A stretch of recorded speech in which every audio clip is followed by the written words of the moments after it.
Akshay, did you always knew what you wanted to do when you passed out from MBA? I was all over the place.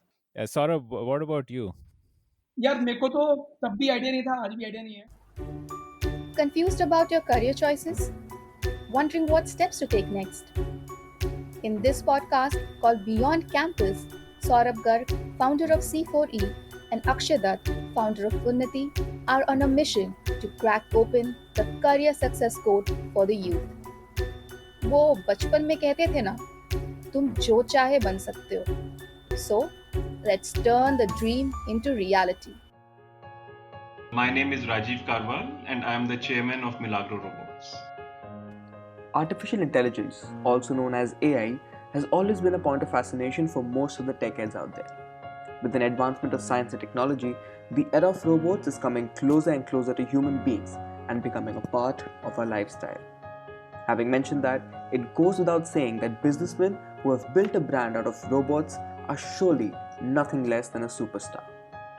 Rajeev Karwal, an alumni of IMT Ghaziabad, began his entrepreneurial journey as a sales head with Onida Electronics. After working closely with several high-end companies, Rajeev found Milagrow Business and Knowledge Solutions in 2007, and rest is history.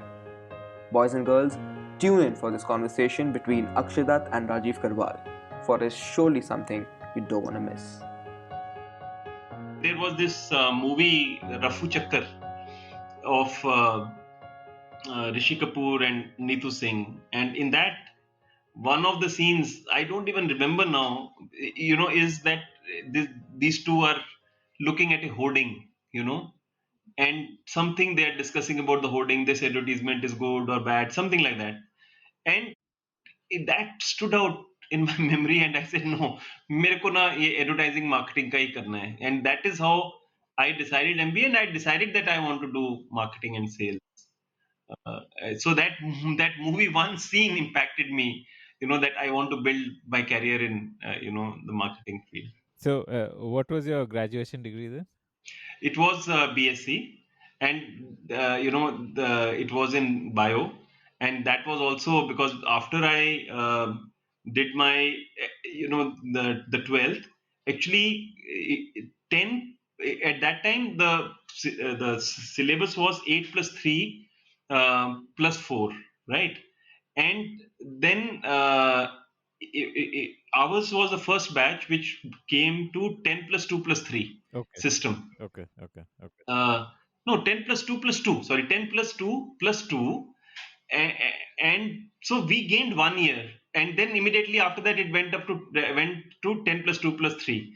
So at that time, I kind of, wasn't very clear. And BSc was available. So I said, okay, let's do BSc. Mom also is saying MBBS. So we'll see. And but the idea was to gain 1 year and immediately get into the college and not go into the MBBS or engineering, which at that point in time were 4 years or 5 years. So that was the only choice. So I said, okay, let's gain 1 year, and that is why got 10 plus 2 plus 2, and then another 2 years for MBA. So you did this while staying at home, or were you in hostel? No, no, I was in the GMN college in Ambala. My father at that time was posted in Ambala. So my graduation was done from GMN college. Okay. What was that college experience like? College experience was quite good. I kind of studied hard, played hard. I was the hockey captain of my college team. I used to play very good cricket also. I kind of developed my personality. I was Mr. GMN in 1982, so kind of enjoyed. And after that, I gave MBA examinations, and I had cleared most of the MBA examinations. And then I was, going to collect my character certificate, one day before the interview. And somebody, a lady was driving an ambassador car. She came and hit my car from scooter from behind, and I fell on my back and had compression fracture. Did not realize at that point in time. I thought I won't tell my parents, and I, somehow took that Labreta big horse kind of a scooter back, parked it. But in the evening, I couldn't get up, and then one by one, every interview was missed by me, and I it was a very traumatic time. I thought that I'll be left behind. I used to cry. Everybody of my amongst my friends will go ahead. I gained 1 year, but I have lost this, that. My parents, they were very, very supportive. My sister was very, very supportive, and so were a few friends who used to come and sit besides me. So Pradeep Bains, who actually had just retired as a brigadier. Sanjeev Chadha, used to be there, and they are still very good friends of mine, and we keep meeting off and on. And but that point in time, I realized that you pass through this tremendous amount of uh, depression, or feeling that it's the end of the world. But when you resolve, and when there are your family, your parents will never desert you, and your sibling will also never desert you. Some friends who come to help you during your time of need, you should never desert those friends, and because they made you come out of your negative thoughts. And then that time I resolved that hard work, there is no replacement, and I will make sure that whatever has happened, I will put it behind me, and I'll keep marching. And there was this IMT Ghaziabad, which was coming up at that time, and it was the sixth institute which was giving a diploma equivalent to MBA after the three IIMs, XLRI, Jabralal Bajaj. So this was a new institute, and it was also quite expensive. My father did not have a great income. My sister's marriage was also coming up. So as you know, in Air Force, etc., their incomes are quite less. And my father also had a long family, very big family. He was the eldest, and he had nine sisters and one brother. So he also used to contribute to every sibling's marriage, etc. But my father said, that I will support you. And I, at that time, and I even till today, I am so much thankful for the correct decision which my father took. And I, that was the first semester only that my father had to pay the fees. After that, I actually got the scholarship for the rest of the 3 semesters, and thereafter I have never taken a single penny. Not that my parents can't give, but I've always believed that if I can, and my parents can, also save the money for themselves, it is better. And why my father took a very good decision, and why I said that, was that my parents actually came from Pakistan, okay, at the time of partition. My mother from Sialkot, and my grandfather was posted in Karachi at that time. He was a non uniformed Air Force person in Karachi, and then when they landed and here, and then my father at that time, he is 34 born, so he was only 13 at that time.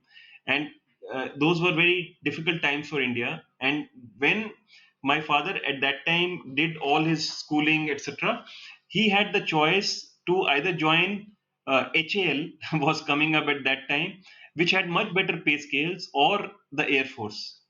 Okay, as a non-commissioned officer. My father joined as a non-commissioned officer, and the HAL letter was not shown to my father by my grandmother, saying that the Indian Air Force is a government job. It is much more safer, even if the salaries are lesser. And then my father would have been an officer in the HAL, etc., and maybe would have earned much better. So which he had this regret, you know and that is why when I look back, then I sometimes feel that that decision of his, and whatever through hard work, and his support and my mother's support, I was able to become. It was like he was living his life through me, Hmm. and he had a lot of responsibilities. IMT Ghaziabad must have been a 2 year residential program. Your first time away from family. How was that experience like? IMT actually taught us a lot of things. Uh, when I came there, obviously I had kind of given up, and then I said, no, I have to fight, I have to make my life. And at IMT, it was a new institute, so our faculty was not very good. And even for marketing, we actually didn't have a professor for a substantial period of time at that point in time. And I Hmm. had chosen marketing. We didn't have computers there, and we were taken to ALT Center Ghaziabad for half an hour of a class Hmm. on computers. And even then, I decided that irrespective of the fact that it is the sixth institute, it is not a very known institute, but I said, nothing in my life will be such that I don't own or say. So when people used to hide that they have done their MBAs from Ghaziabad, I always used Hmm. to talk about it. I always used to, help the next batches Hmm. get Hmm. Hmm. placed. Also one distinct or two distinct things which I want to share as my memory is that I used to tell a lot of lies, lies for no rhyme or reason, uh, not to harm anybody. But if somebody will ask, what time did you sleep in the night yesterday? So I would have worked very hard till 2 o'clock in the night, but I'll say, oh, 11 बजे सो गया था, you know. तो ना इस तरीके की आते हैं. When I was looking at it, why am I saying this? Uh, मतलब because if somebody has to do the hard work, they will do on their own, not because you have told them that you have slept at 2 o'clock, right? So then I started to write a diary, and I say, if that violet diary is still somewhere in my home, saying that today I spoke 11 lies, today I spoke 9 lies, then I spoke 5 lies, like that. I kept on reducing the lies which I spoke, and so that was a good thing. Also, one of the professors during transactional analysis and sensitivity analysis thereafter asked us to write our 5-year plan of life. And what will you do, what will you achieve, what would be your family like, etc, etc. He said, जो भी मन में आता है सब लिखो. So before we passed out, so I wrote that 5-year plan for myself, that and somehow for some reason I said, wrote, I'll get married at this age, I'll have 2 children, I will have a car, I will have a home, etc.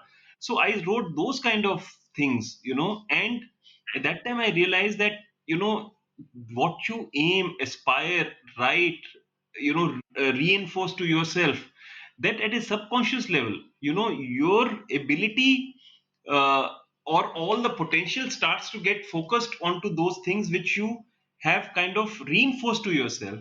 And you will not believe, in those that first 5-year plan, I achieved everything and what I had written, and thereafter it became a part of my life in terms of the planning. And there are years or some periods when I don't plan or write, and those are the times when actually I don't also progress much in life in terms of, progress is not just about monetary progress or materialistic progress. It is also about your own evolution as a person. So then I've gone back to, planning, maybe no, not 5-year plans, but now at least 1-year plans, which are more concrete in terms of what you want to achieve on both the personal plane as well as the professional plane, what you're looking forward to, like that. So IMT really kind of made a very good personality in terms of making a career of your own. There were lots of people who were much better in terms of education, family background, maybe IQ also, maybe EQ also. But I kind of really worked hard and overcame many of my weaknesses or weaknesses at the starting point. It sounds to me like it was a period of self discovery and introspection for you those 2 years. Yes, definitely. Yes. So by the end of it, did you get a like offer from campus, or how did you get into your first job?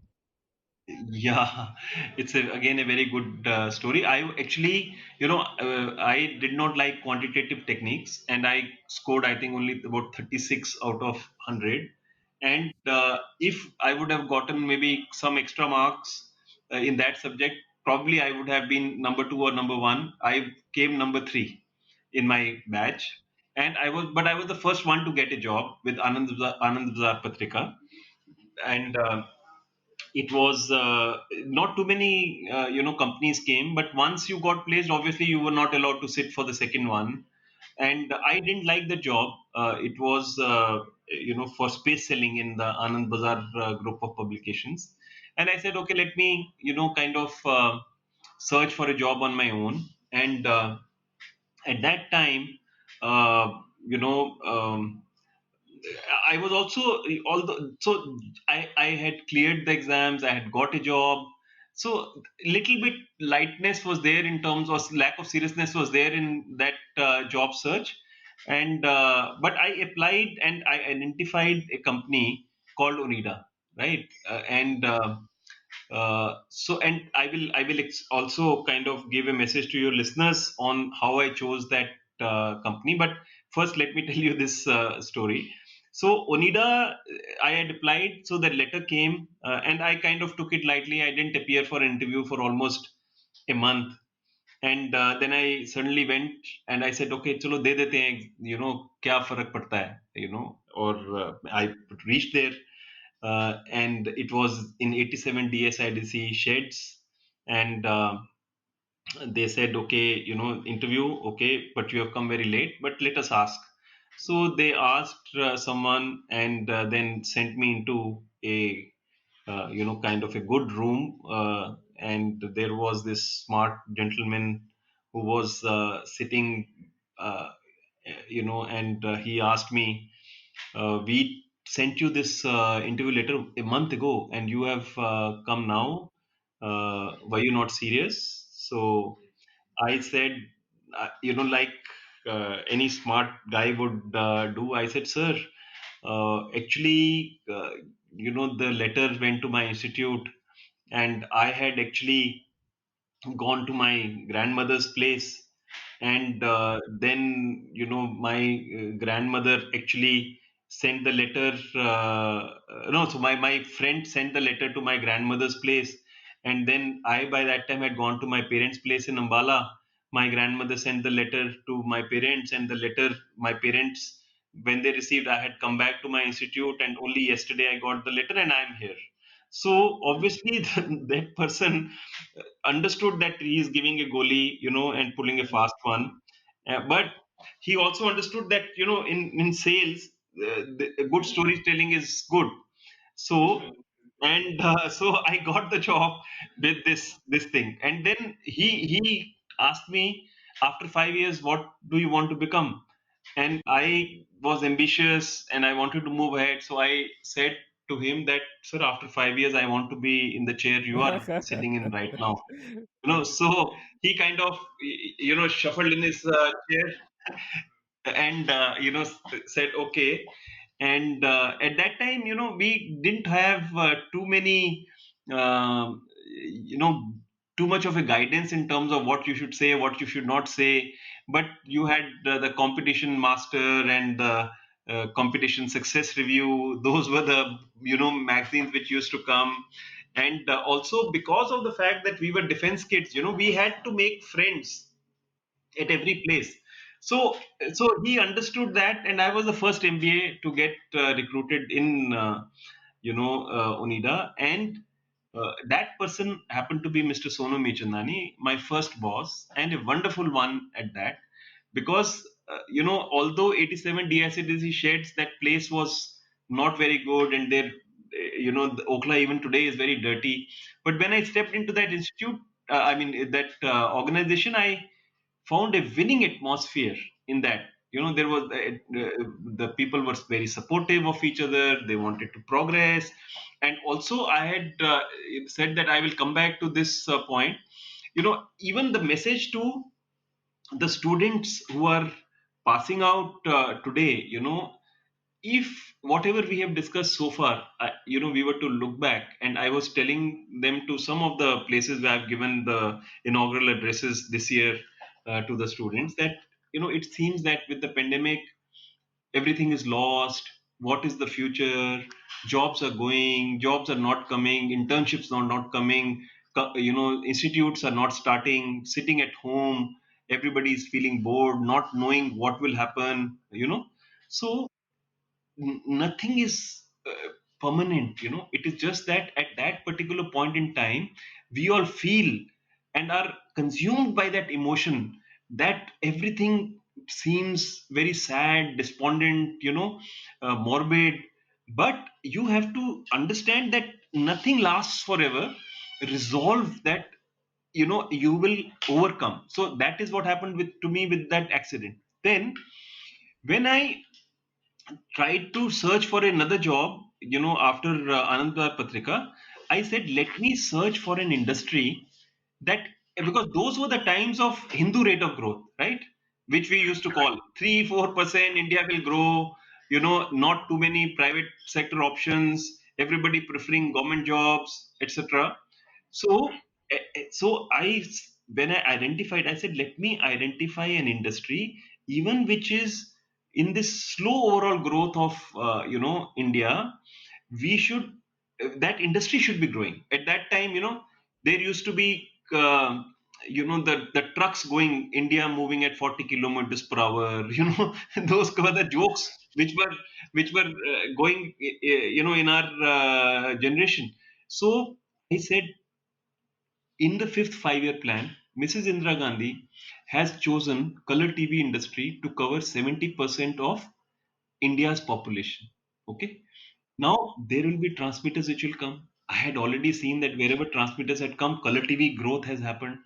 So I said, let me identify an industry which is going to grow for the next 5-10 years. So at least I know that industry will grow. Then within that, I must identify an industry or a company which will grow at faster pace than the other people in that industry. So uh, I started to look around and I found Televista, Western, Telerad, Disco, JKTV, Celora, Dianora, BPL. BPL came in fact later, but so many brands, hundreds of brands. But everybody was doing just putting their own label and selling the imported stuff. Nobody was serious about setting good factories or whatever, or they were not concerned about their brand. Everybody was saying, Beltec by ITT Germany and things like that. And here I found that this was one brand which wanted to invest in its own brand name, wanted to invest in a large factory, etc. So obviously its future is going to be brighter than the other this thing. So I identified a company which would have grown faster than the this thing. Now the third thing which I did was that when I joined this company, I never gave myself a second option. I said I will stick around this company long enough, even if the salary is less. My initial starting salary was just 1560 rupees plus 500 rupees for conveyance, right? And I stayed around there for about 9 years. So the industry did well, the company did well. I stayed there. I was the first MBA. I grew very fast in a growing company. The company's success rubbed off on me. My success rubbed off on the company, and people started to identify me closely with Onida's success by the time I left. And also you then become, loyalty is a very important thing, ownership about your company, and I also told, I said I will also own IMT at that time when nobody was owning. So ownership is very very important, attribute for anybody who wants to do well in his professional life. So today I tell the same thing to the students, that even in this situation there are industries which are doing well.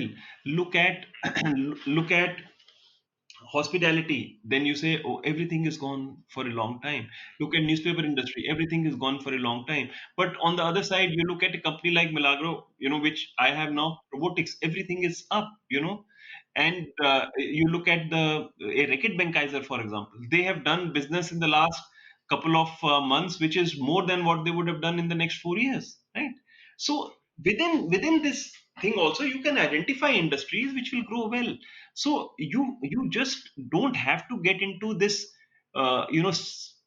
rationalizing sad kind of an inertia that everything is lost. You and that kind of spirit came to me from the way my father looked at life, the way that those episodes taught me, and that still continues. So you joined Onida, like, when it was probably a very young company, must have been just a couple of years old. Yeah, it was not very old. They were first into the wristwatches, and I was taken in for color televisions. They were wristwatches, and also they were into video cassettes. And so it was a very small office, small shed, but they had bought a plot, in Badarpur extension near Mohun Cooperative Industrial Area in Delhi, and they told us that the factory is going to come up. So I was looking forward to that factory to come up and be becoming very big. How did you meet your wife? Okay, that is very interesting story. So, at Onida only, that I joined before Hmm. her, and Hmm. then I went abroad, and I told you the story of Kanpur, Guwahati, etc. So Hmm. she joined in the advertising department, and Hmm. so she was a very good professional, and very supportive of the branch offices and the needs of the sales department. And when I came back, She was also an MBA. she was also an MBA. She was from Chandigarh, Punjab University, and then when I came back, I was made her boss. So initially, it was a very tough time because I wanted to, impose my opinions on her, and she would fight back, But for a period of time, I think we both of us realized that we only meant well for the brand, and also there was a very strong value system in her and me, and As a, matlab, when you were her boss, you used to fight with her a lot about what should be done. Yeah, I didn't realize that I was fighting, so maybe I felt she was fighting. But anyway, the thing is that we developed tremendous amount of mutual respect, which continues till today. And how this professional respect turned into a kind of liking towards each other and love for each other. Uh, One did not even realize, and then you know we became life partners. So I was, after some time, I was posted to Kanpur, and by that time, people had started to call me kind of blue-eyed boy of Mr. Sonu, because Mr. Sonu used to encourage me, and also he knew that I would fearlessly say things which are wrong, and not hide things, etc. So, but they sent me to Kanpur, and I did well in Kanpur. And then there was another GM who was brought in from Murphy, and Murphy people thought that they were very good.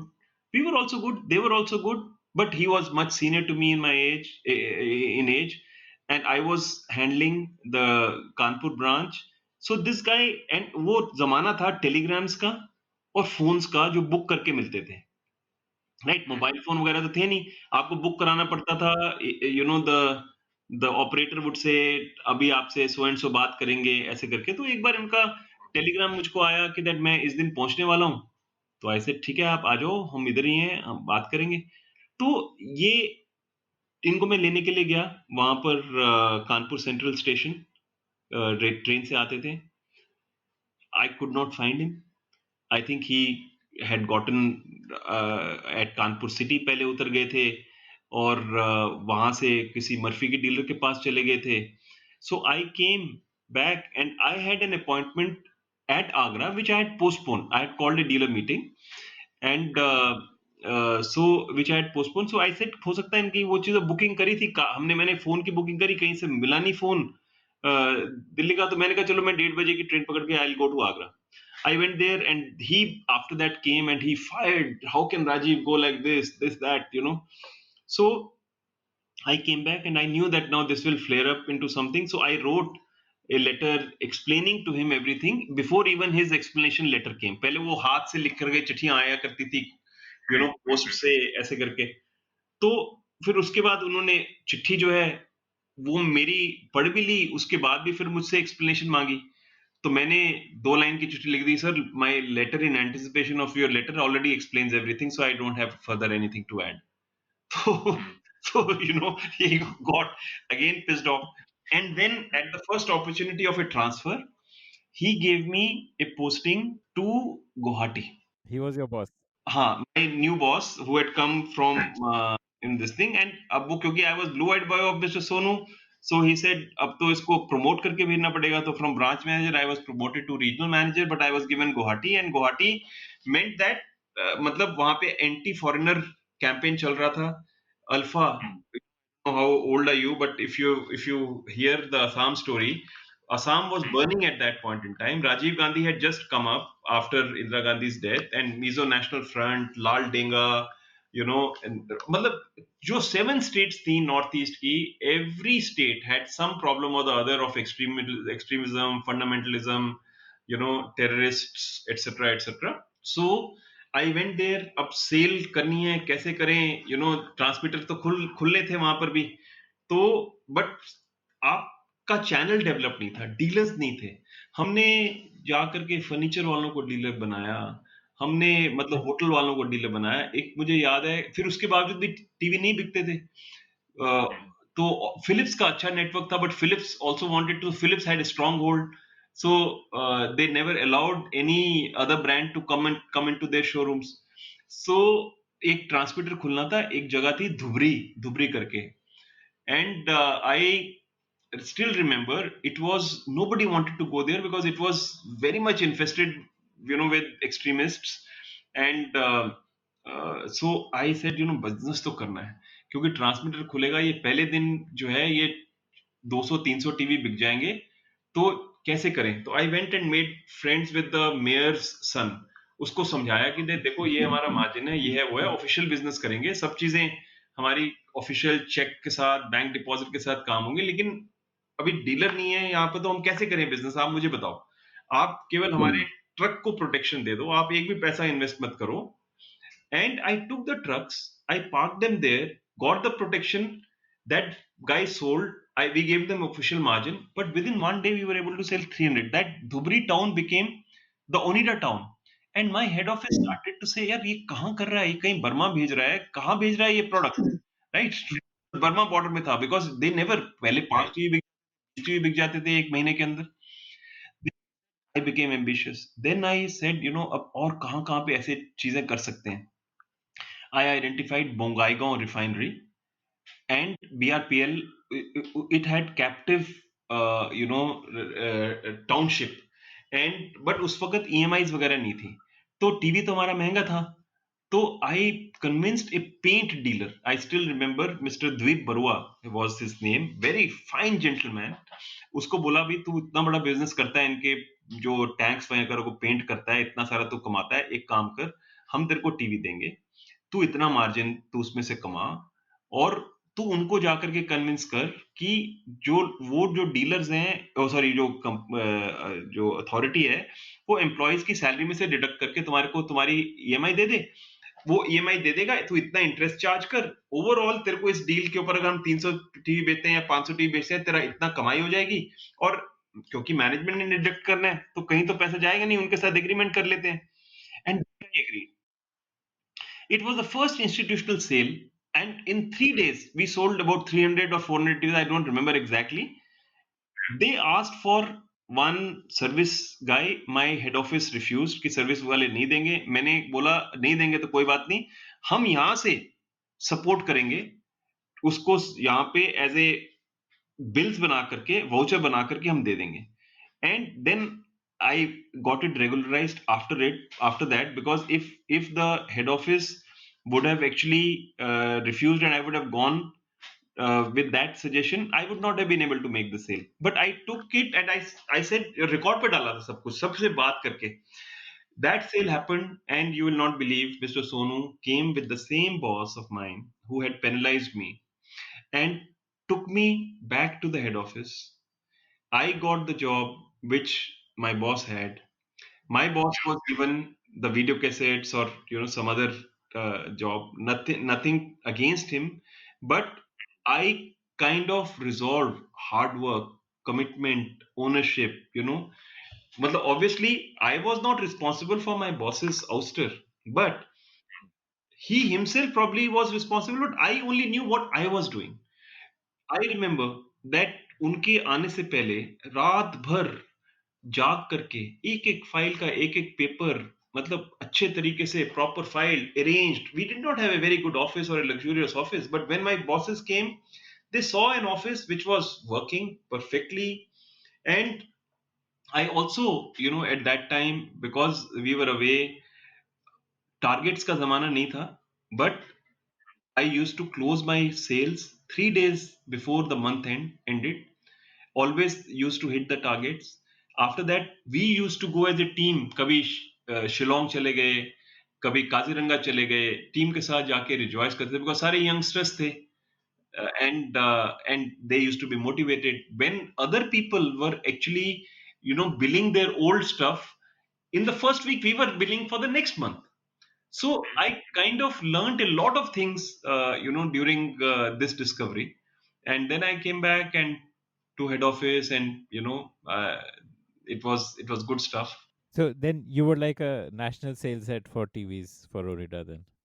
No, I was brought in first for audio.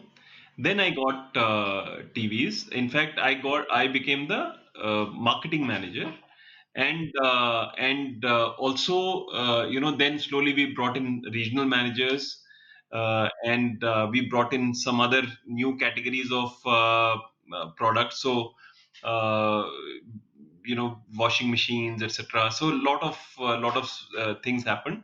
But I also want to tell you that when I came back at that time, advertising and marketing journal was starting by Shrikant Khandekar, and I'm forgetting the name of the promoter. A very wonderful person. So they advertising and marketing was the first marketing magazine, and Shrikant told me that why don't you write a case study on Onida. So I wrote the first case study, which was called the Daredevilry. And actually, I was not a very good writer, and Srikant actually edited it a number of times and helped me write that case study, which even today I have that copy of the magazine. When even I read it now, it gives kind of goosebumps in terms of what we did as Onida at that time. It and even today in my life, मैं जब सोचता हूँ कि अभी ऐसी situation में क्या करना चाहिए, there are so many lessons which I have to learn from Onida the brand, Onida's advertising, Onida's promoters, Onida's colleagues, etc., etc. So how many years in as marketing head, like looking after marketing? So I joined in 84. Then I was 86, 87. So I think at 88 till 92. So 87 end or 88 I had come back to head office, and then till 92 I was there. And what made you want to leave? Yeah. So that is also the another story, because uh, there was a general manager who was brought in from FMCG sector, who became the head of sales and marketing. And that person, I don't want to name him, but we also had regional managers, and we were of the same age, more or less, and we had very good relationship. And of course, we had brought in many people. Some politics will be there here or there, but we were all busy doing our works with full jobs with full ownership. And this person kind of did not like one of the regional managers, and kind of conspired with someone to get that regional manager sacked. And even today we are all in touch, and we kind of laugh at it. And and he didn't believe anybody. He was always doubting and looking down upon people. So when this guy was sacked uh, wrongly, then two other regional managers resigned, and I went and tried to explain, and company had become too big. At that time I tried to reason out with Mr. Sonu. He didn't listen. I tried to reason out with the HR manager. He didn't listen. So then I also resigned, and I said, I cannot stay in a company which doesn't value this. So when I resigned, at that time Mr. Sonu then realized that something is drastically wrong. He sent the HR manager to my home and convinced me that you come back.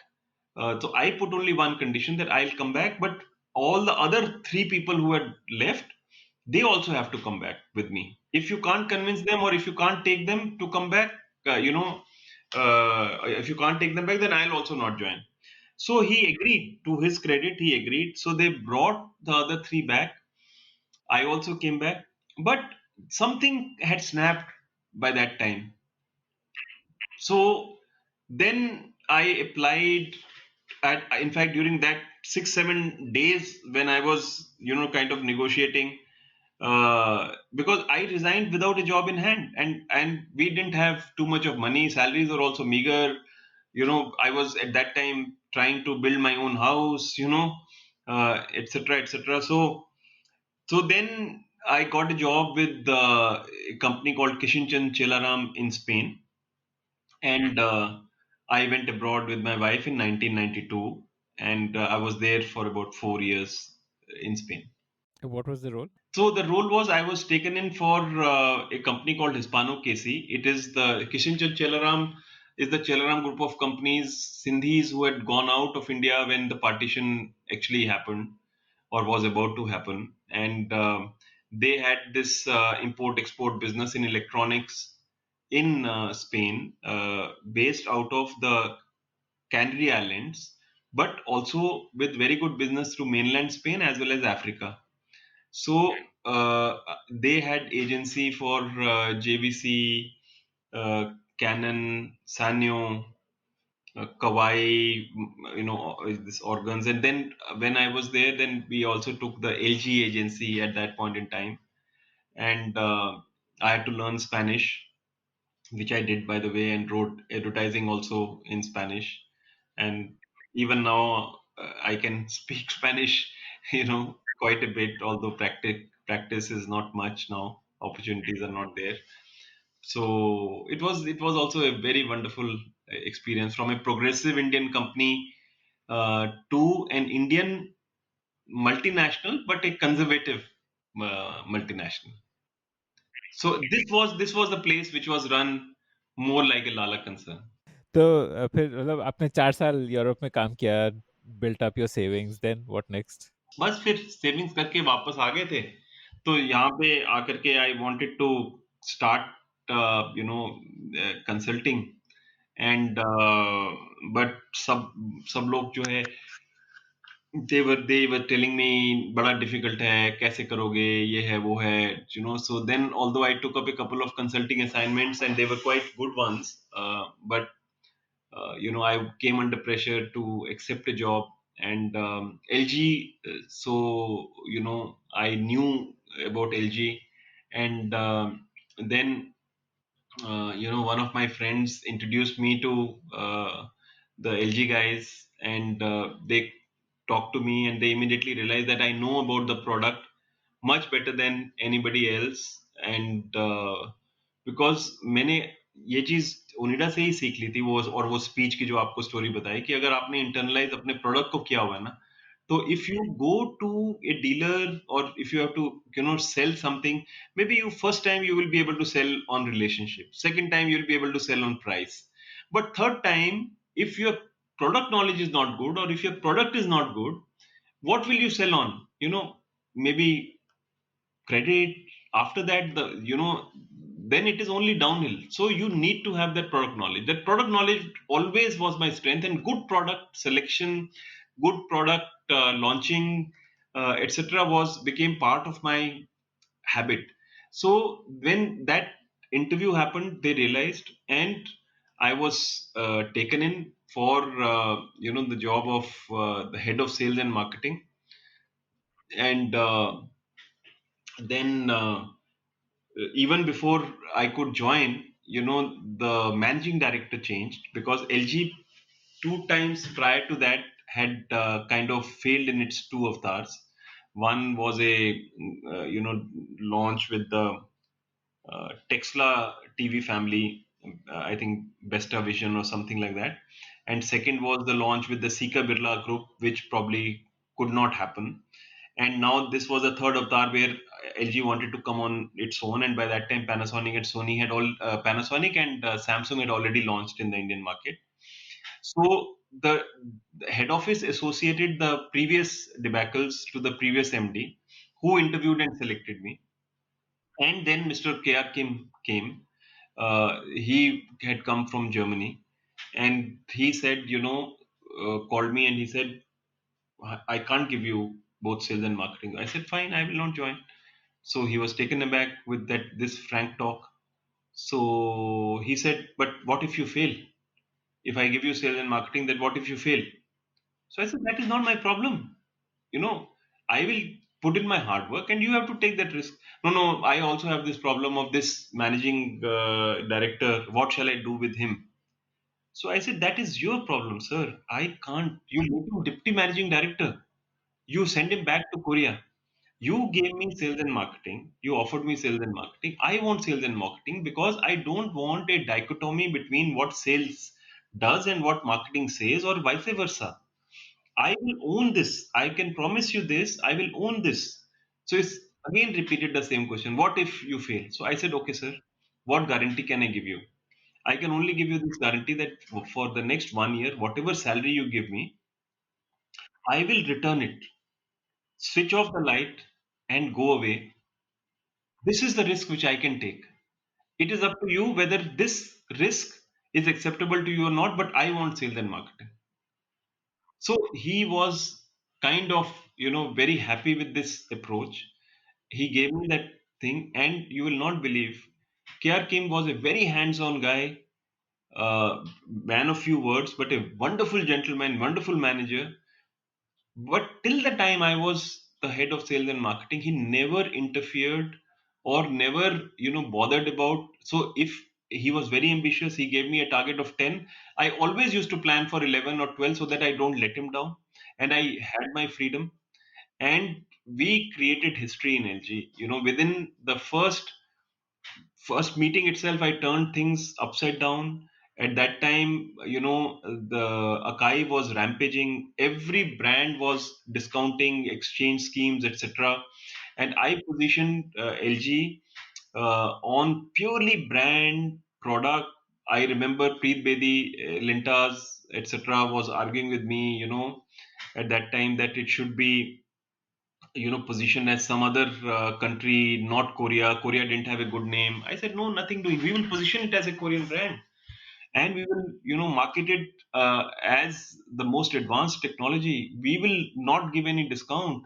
And that is how, and we invented the lot of stuff. So golden eye for TVs, kiosk punch plus 3 for washing machines, preserve nutrition system for refrigerators, health wave ovens for microwave ovens, healthier air conditioners. So we positioned the entire brand around the health stuff, and great products, honest prices. And that when everybody was scheming, we were giving single price and people had to buy it or leave it. Fixed pricing.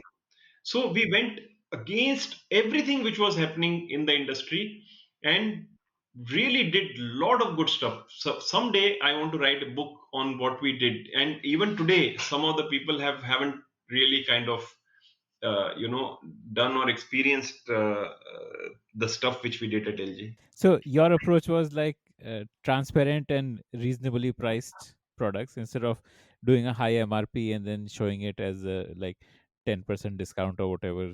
So instead of going, Yeah, ten. No, there used to be, there used to be this person called Kabir Mulchandani. I don't know whether you have heard of his name or not.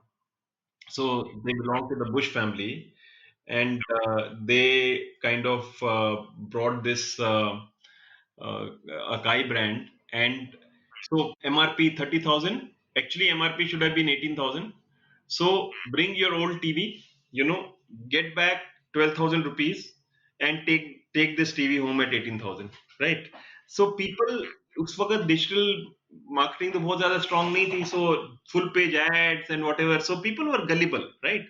So they thought कि पुराने TV का बड़ा अच्छा दाम मिल रहा है, और ये और वो फेक फेक क्लेम्स वो लोग करते रहते. So I used to tell to the people that this is not the right way, and I still remember in so I was very aggressive, so I used to be on the front pages of almost every this thing with LG. Kabir used to be, also on the front pages with his different approach. So there was this crossfire which was organized by Business Today at that time, and I think the current managing director of Hindustan Times, what is his name? Starts with S. Okay, वो नाम भी याद आ जाएगा. So he kind of asked me this question, and I clearly said to Kabir, you are here and I am also here. I want to tell you that maybe you are getting good response with every discounting ad which you are taking. But every discounting ad which you're taking is like a drug injection which you're taking. Every time you will experience a good high, and every time you come the next time you will have to take a higher dosage, and people will say, oh, what a great brand, face is glowing, this and that, but internally you would be finished. And 5 years later we will talk whether your strategy is better or my strategy is better. And 5 years later Akai was zero, and LG is what it is today, everybody knows. And because of this fact they had to then do a lot of unethical stuff in their company at that time. Then Kabir left India, and then he went to Dubai and all that. So branding has to be done on its eternal principles. You cannot confuse the customer, uh, or fool the customers all the time. They may be afraid sometimes, and it runs everywhere, whether it is branding, whether it is corporate marketing, whether it is political marketing, or whether it is any kind of stuff for brand building. So you can't fool all the people all the time. I want to ask something here. LG के products तो already वो मतलब आर&डी वगैरह तो सारा Korea में होता होगा, या इंडिया में तो they would just be manufacturing and selling ना, और did you have the freedom to tell them कि ये फीचर इसमें इंक्लूड करो, या was there like R and D in India? Very good question. So we had an R&D in India also. I remember that जब वहां से वो लोग मतलब they had a very strong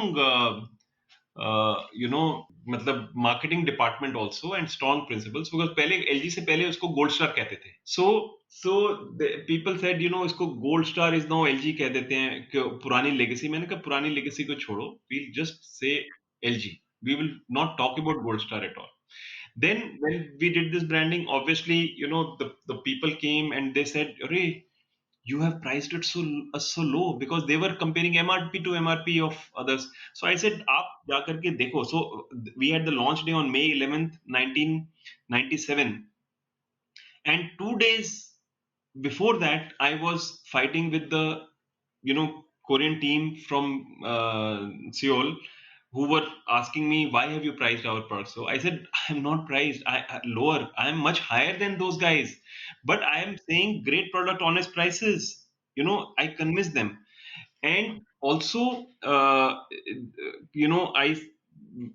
had to kind of give that health single minded explanation across the board, convinced the advertising agency. And fortunately, Santosh Sood, Preet Bedi, Amjad, Karthik Iyer, this was a great team. Balbir was there also. So Linta's Delhi was a fantastic team, and we struck such good relationship. And so what our marketing team could not do, actually they kept on coming with very high quality presentations, etc., which kind of held back LG ad, which was kind of wanting to take over our marketing till the time I was there.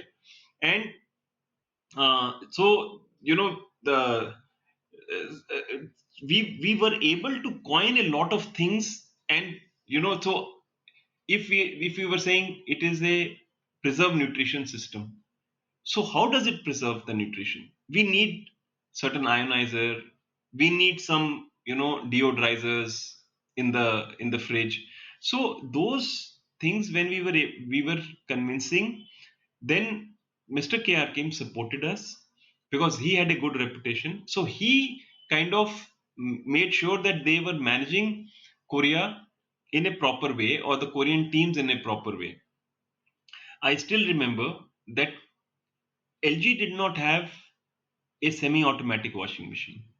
I still remember LG did not have a direct cool refrigerator. I still remember that LG did not have, what do you say, it's a cheaper television. So I very clearly knew that if LG had to increase its market share, you require the direct cool refrigerators, because no frost refrigerators will not move. Even today, the market is 60-70% direct cool refrigerators. At that time, I had to convince. So I went 5-6 times to Korea to convince them I need a semi-automatic washing machine. We called it the CompuWash. It was the most automatic of the semi-automatic washing machines. Hmm. And in LG, in Onida, I had an experience of launching the washing machine, so I Hmm. kind of knew that industry quite well. I went and tied up on behalf of LG with Voltas, and Mr. SN Tripathi was there at that time, and somehow convinced Mr. KR Kim, but it was obviously a loss-making preposition for some time, and Mr. KR Kim one day got very angry with me that why are you doing the direct cool? And today LG is a direct cool leader in the Indian marketplace, and at that time, in one of the open meetings, he told me, "But Rajiv, it is impossible to support this product. Mother does not have milk." So, so he said in front of the entire thing. So I said, "Sir, but mother should have thought before giving birth whether it has milk or not." So he was very angry, but he supported. Today, what we are. I'll tell you, Sampurna Television. I launched at very cheap price, basically to fight the onslaught and do our rural business, because rural expansion was very important for the television industry to grow the market.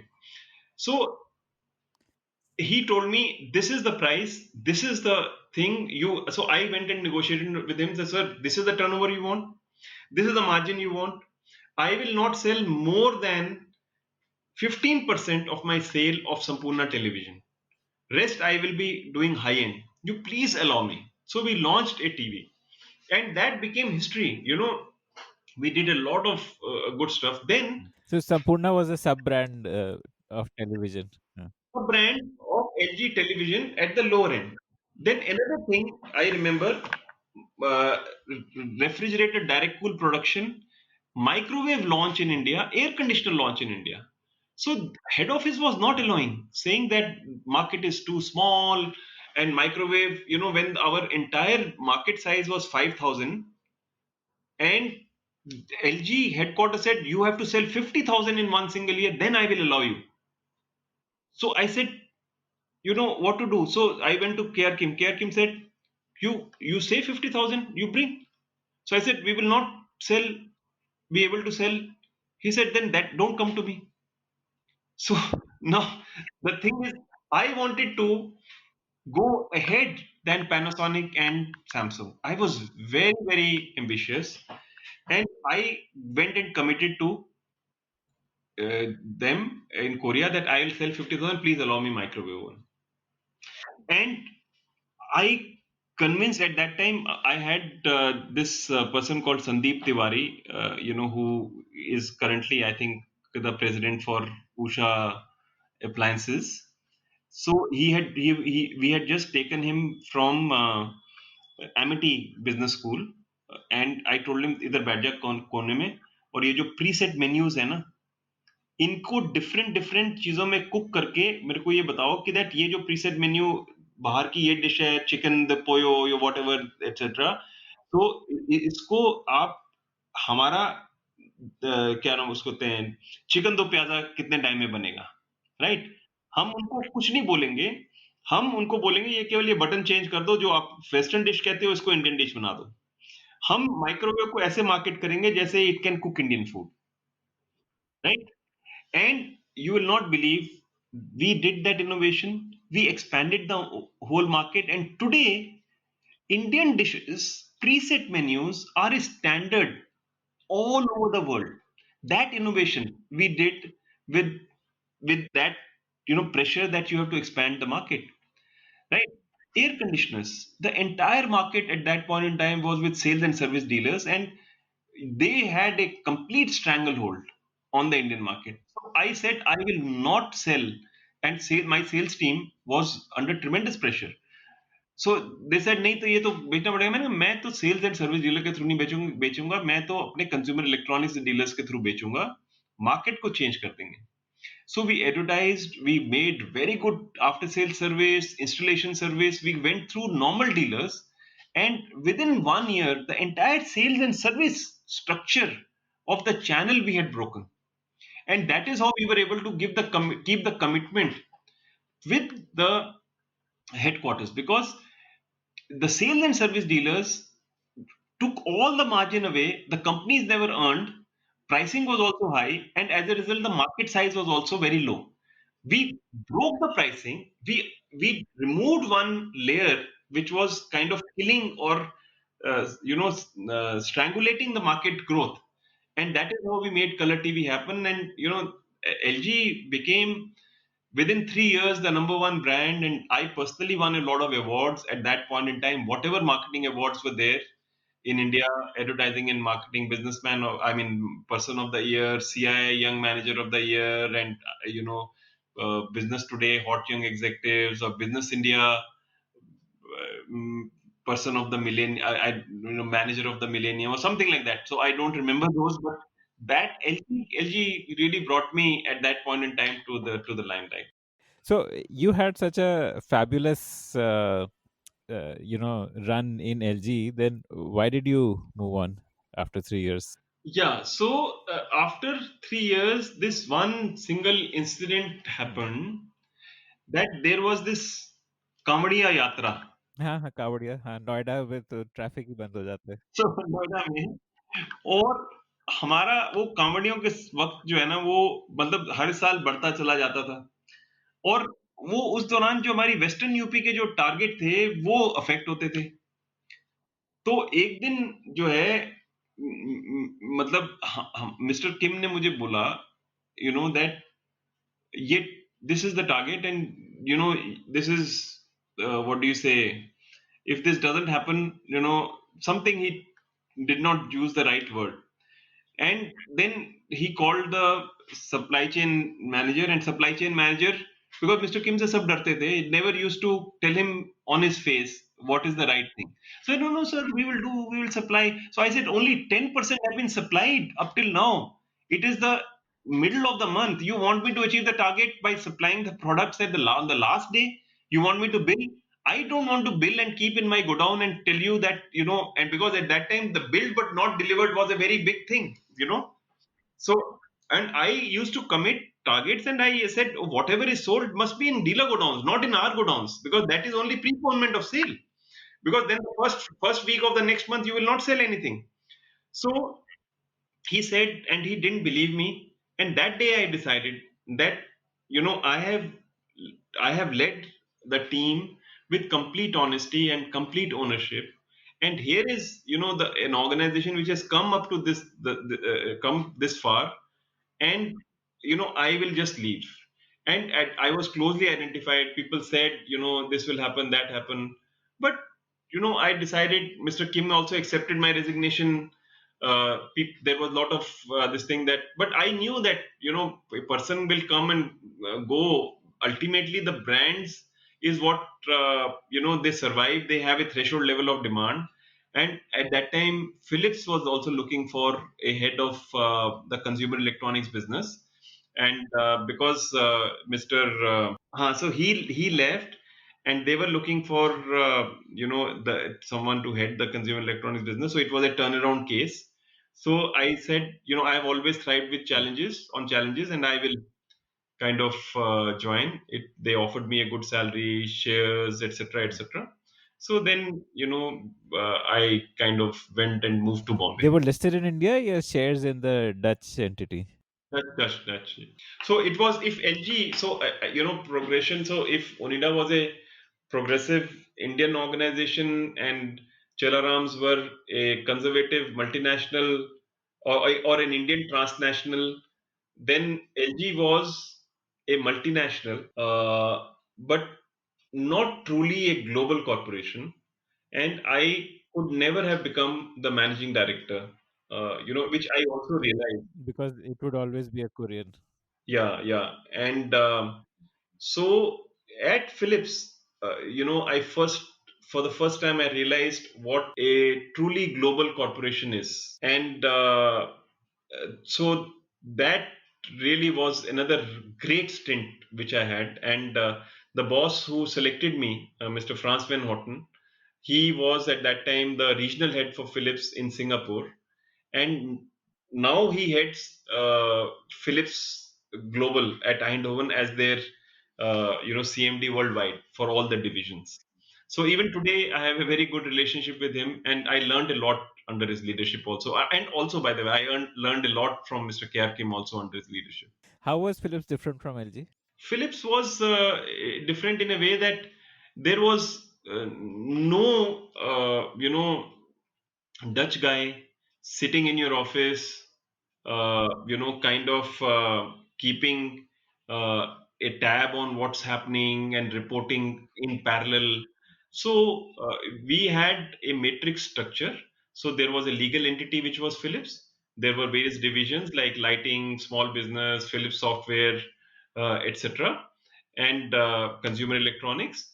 And so we had, a relationship, dotted relationship to the legal entity, where somebody was a managing director. But I had my reporting to France as a regional head, who was the head for consumer electronics. And under me, I had people who were product managers or product champions for color TV, audios, and some other businesses. And they had also their dotted line to the product functions abroad. So it was a matrix structure, and various kind of nationalities were dealing with each other with complete freedom and equality. So it was not that the Philips is a Dutch company controlled by the Dutch. So it was a global corporation in which every nationality was there, could say and do things as long as they were in the Philips framework of doing things. So, how did what was the situation when you joined, and what was it by the time you left? How did you turn it around? Yeah. So it was again, a very, very good stint of mine. So Philips, prior to that, Mr. Now I remember Mr. Ravikant was my predecessor. So he joined the Tata board also, and went on to become the Tata Motors chief. So prior to my joining, Philips Consumer Electronics had never made business after made profit after they launched the color television business, because there was a lot of politics, in the sense Philips was not allowed to put the Philips brand name. So first they had Philivision or Philind, etc. Some policies were kind of against them, and also color television, since it was not making business when I joined them, when LG or Samsung were giving 300 channels, on the lower side of the product category, they were giving only 50 channels, and on the other side they had a plasma television also, which was 300,000 to 500,000 kind of range, which LG Samsung did not have at that point in time, right? Because LG Samsung were in the mainstream flat picture tubes, but not plasma picture tubes or LCD or LED picture tubes, etc. So Philips product range. was dated. In television, I mean, in the audio side, the Chinese brands and Chinese products were ruling the roost, including those disposable, transistors which used to come in the shape of a pen or whatever. That was a very big fashion, and they were coming in dozens, and in Palika Bazaar, or in Bombay Crawford Market, etc. वो लोग 50-50 रुपए के, 25-25 रुपए के, and when Philips transistors were at 350 or 400 rupees. So, which was actually a cash cow for Philips. Audio, hi-fi, etc. This Aiwa brand, which was a Japanese brand, but basically they were licensing it to various Indian people, and they were bringing from uh, China, and Philips hi-fi market share had really come down to about 5 or 7% when I joined. So the first, also the culture was still old. I still remember, I went from LG, and we had, a car. First I had a CLO, and then I don't remember, I took a GM car. No, Devu CLO tha. Then हाँ देवू ही लिया, देवू CLO था, and then देवू का कोई और car जो थी वो ली थी. Then I went there. So when I landed, there was a Mercedes waiting for me at the airport, Uh, and okay. वो मेरे को वहां पे शिव सागर estate near Haji Ali, they brought me, and then that Mercedes kept on waiting for the entire day. I did not have to go anywhere, and I was given the place where that all the directors used to sit, and the tea was served in kind of silverware, and with the gloved guy coming, with in white dress, it's everything. It was very new for me, and I had come from this culture where everything was open door, and without your team you're nothing. So I used I I had the cabin on the same floor as the legal entity managing director, and I kind of had this meeting with my people, and we were loudly talking, and then on that corridor, nobody was allowed, so I said, but I can't function like this, so I have to call people in the room. So then one day the managing director came and told me, that next time you do this, this will happen. That I said that I'm not reporting to you, and please understand that if I have to function, I will function like this only. You want to change the place, you change, or give me another place. But and this is the last time that you shout on me. If you shout on me, I can also shout back. And but I have come here. I have a mandate, and you do whatever. I will deliver that mandate and go. So I'm not going anywhere by your shouting or by the culture which will bind me. I need a team, and I, whether from this place or elsewhere, I will make it happen, and then go. So don't try all this stuff. You don't like it, you give me another place. So like that, some discussion happened, and a lot of people got pissed off very badly with me, because I had a very clear thing that if you have not made profit for so much time, then things need to change. Brand positioning needs to change. Some team members need to change, right? Because there were lots of people who were very, very laid back. I will give you two or three examples. We participated in exhibitions, and at LG, I used to tell people, if you're spending money on exhibitions, the cost of participating in the exhibition should be 5% of the turnover which you will generate from the exhibition. You can't sell your book, involve the dealer. And 9 o'clock means 9 o'clock, the what do you say, the exhibition stall has to be there, ready. But India में तो हर एक चीज धीरे चलती है. So I told somebody, there was some exhibition, Best of India exhibition at that time in Bombay, and I said I will come and see at 12 o'clock in the night. No head of business ever had done that. So I went there, nothing was ready. So I fired people. I said, उसको बुलाओ घर से, उसको बुलाओ, मैं 2 बजे रात को फिर आऊंगा. So so उन्होंने सोचा ये तो बोल के चला गया, नहीं आएगा. 2 बजे I went there again. Nothing had come. The people had also. I again called them. I said 2 बजे मैं आया हूँ. अभी मेरे को 4 बजे ये चीज चाहिए. नहीं सर वो मटेरियल नहीं आया. पुणे से फैक्ट्री से आना है. मैंने कहा उसको बोलो अभी फोन करो. उसको बोलो मैं 7 बजे दोबारा आऊंगा. Right?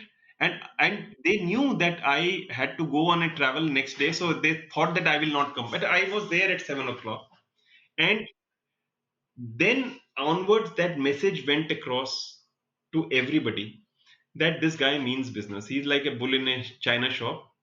And I meant business. I brought in a lot of new people. The entire product range changed. Our hi-fi market share when I joined was 5%. Within 2 years, our hi-fi market share went up to about 50%. Color television, the entire range was changed, you know. And television, in the audio transistors, we kind of made the free power self-charging transistors. We made disposable transistors. So we revamped the entire product range. There were relationships with certain dealers, that every product which we used to sell through those dealers, we had losses, and they were wholesalers, or distributors. I broke those relationships. And then after 3 months, 4 months, 5 months, I had to go back and again restart those relationships. But those relationships had to be broken. Somebody had to take that call. But whoever used had to take that call would obviously become very unpopular with the team and the trade. But when I had to own it and I had to deliver the profit, I had to take those calls, even if it was I was a very unpopular. Turnarounds are never easy, and in turnarounds you always pass through a valley of death. Where you are alone. Even your bosses can doubt you sometimes, and your team doesn't know. You are taking an action, and you thought you will slide 5%, but you actually slide 25%. And and then you have to come back up again. And if your market share falls below a threshold level, then it is very difficult to come back. So, but we revamped the entire thing, and then we kind of ran a campaign which was dare to compare with our televisions with Sony, LG, Samsung, etc. And we brought in the latest television range, etc. And that kind of rejuvenated. Prior to that major exercise which we did, within Philips, people used to look down upon CA. 3 years later, when I left, we were the biggest division of Philips. I had almost 50 crores of profit on that turnover, and we were a happening brand. Philips was a happening brand, and we went up on all the parameters, etc. And so it was a very good journey which I had at this place also. So, how did you bring in new products? Was it like under your control? Yeah, so we had a factory, we had an R&D, but that R&D was aligned with our Hong Kong, R&D center. They were long lead times. There were long lead times, and so I kind of brought in the audio head of Sony into Philips. I brought in the audio head of Philips as the color television head, and kind of changed the portfolios, and both were quite good in there. And Sony hi-fi and the stuff was also very good in audio. So, and then these product managers started to what do you say, you know Innovate and yeah, innovate and also interact very aggressively with the R&D team. And I also made it a practice that all our product managers must spend at least one day in consumer homes. So they used to go into consumer homes, actually realize what is wrong with the product range. Otherwise, prior to that, they never used to go into the market. So I made sure that people go in, and we started to have conferences. We started to make travel happen between the sales team and the product management team. I made joint ownership of the targets. We kind of installed a lot of aggressive quality targets also. We brought in somebody from Singapore as a supply chain head. We brought in a Indian origin Malaysian as the factory head, and so the lot of team members were changed. and product range also changed. And then we launched a honeycomb project with the same managing director who kind of was very angry with me once, so that the lighting division and consumer electronics division and software division, they start to look at each other as one brand. So uh, it was a lot of good learning, and I really kind of matured as a general manager, because I had no factory responsibility in LG. I was sales and marketing director. So here I also had the factory responsibility and lot of interaction. So I was kind of a managing director of the consumer electronics business, but I was not on the Philips board. So that was the experience. And also, I did not handle treasury and banking, because which was the legal entity's job. So, why did you move out? Like after about 3 odd years. Yeah. So I moved out of Philips because now I wanted to be managing director. And I wanted to, so the ambition was there to grow and learn more. And so from sales and marketing head to being branded as the CE head or general manager, so I was a senior vice president in Philips designation. So Electrolux was also a turnaround case, and so people approached because the reputation was good, in the market. So I was offered Electrolux, and I took up Electrolux with this thing that I want to be the managing director, I want to be on the board, I want treasury and banking responsibility, I want factory. So I was kind of growing as a professional, and so it was also a turnaround case. And also, if my salary was, suppose, uh, if it was 10, I went to Philips at almost 70. Made me realize that if you continue to work hard and you fight for your company, because LG, I was, matlab, Onida also, LG also, I was like, खून निकलेगा तो LG का खून है, right? So that I fought with Philips, I fought with others, but that also raised my market value. Because, and same thing when I went to Philips, it was not that I looked down upon LG. I kind of said that okay, Philips का जो portfolio except for color television, LG से कहीं पर भी match नहीं करता, right? So then I went there. I did not do anything against LG or whatever. Even when some of the people whom I had only nurtured thought that ये television हम Philips का हम अपने यहाँ नहीं बेचने देंगे, but that I took it in my stride. When I came to Electrolux, I realized that I have done my turnaround mandate at Philips. Now, from 10 to 70, I need to double my salary. I'm telling you this journey of a professional, of a mindset of an individual who was discovering himself, and I was never seen in page three parties. Never. Okay, people invited, etc. I used to go there, but very professional.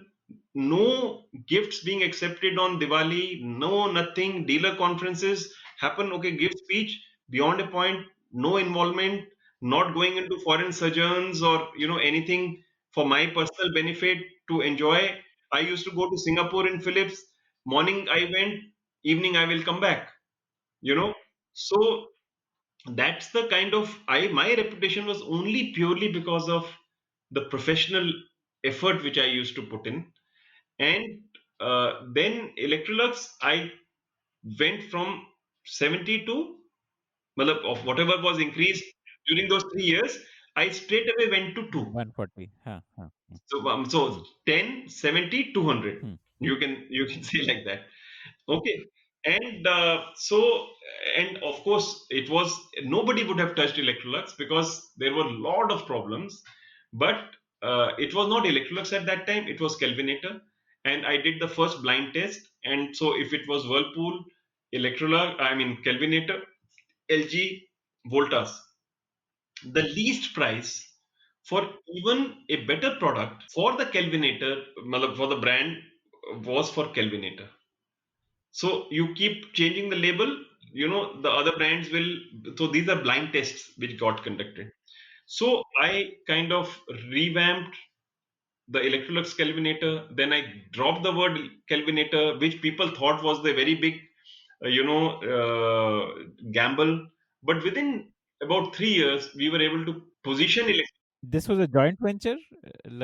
Tell me a bit about the history. It was not a joint venture, but some shares were there with some of the previous owners, which Electrolux had bought from them.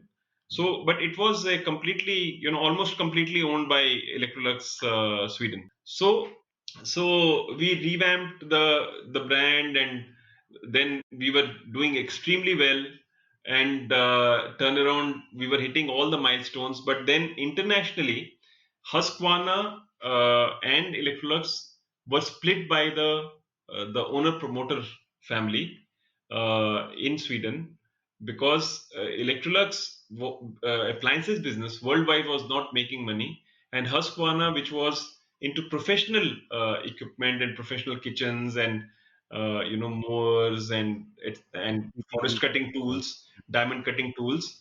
They were very very cash rich, and they kind of thought that either Electrolux will be split into, I will be sold off, or if they sell off without splitting it, it is not going to happen. And if they split it with a lot of cash in it and with no hard decisions, then the share price may fall, and they might become a takeover target by someone. So some things were happening at that level, and the losses which they were making were very huge in China. And after 3 years of having basically turned it around, India business was put on the block, which actually really hurt me tremendously, because nobody was willing to join Electrolux. I sold people a dream, made a wonderful team, pushed them so hard that they used to cry with the kind of pressure which I put them. I remember when I joined, there were 35,000 televisions in our uh, this factory in near Manesar, which were bent and warped. There were such huge bad debts in the market, uh, that to and people were not declaring them as bad debts, and that money would have never been recovered by Electrolux. And but one by one, we overcame all the challenges. But when they decided to sell, I kind of fought. We tried to bid for a management takeover, but some people were did not play it very well, and it was sold to Videocon. But I never wanted to go to Videocon, because when you have brought the ship up to in a particular way, with a very different kind of branding approach than the new person who would take over, Videocon was always a volume seller, a price seller, so the it never matched my way of thinking. They were a good company. I don't want to say anything against them, but I had promised myself that the day this announcement comes, that day will be my last day at Electrolux, and I kept my promise. And then I moved on, and wanted to do something on my own after Electrolux. So you joined Reliance for a short time, no? After Electrolux. Yeah, I joined Reliance. So that is also, another story. So at that time itself, I wanted to set up Milagro after leaving Electrolux, and I had served as the president of Consumer Electronics Manufacturers Association for 3 consecutive years. And in one of those years, we uh, brought in Mr. Mukesh Ambani as the chief guest, and Mr. Mukesh Ambani knew me as the president, and he took a good liking to me. And when I left Electrolux, and at that time Reliance was thinking of entering into the retail business, and a call came to me, and they said that we want the very best in the industry, in each of the industry. And for the consumer electronics, business or retail chain of ours, we would like to have you. So I just said that I must go and meet. I never had the intention of joining. And so somehow somebody leaked this information to the press. And one journalist from Economic Times, when I left, the office of Mr. Mukesh Ambani, immediately called me and said, we heard that you're joining Reliance. But I said, no, I'm not joining. And no, I have confirmed news. I said, I'm not joining. Please do not write about this. And I requested a lot. But next day, on the front page of Economic Times, there was a news which said the poster boy of consumer electronics, Rajeev Karwal, to join Reliance Retail.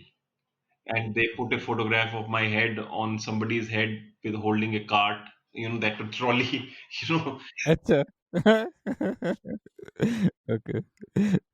Yeah. So, now what happens is when this thing happens, then are in two minds, because the job offer was very good. The salary offer was double that of Electrolux, you know, and I had still not made up my mind because we were in Delhi. My children were clearing the 12th and the 11th, and it was a crucial. I could not have moved my family.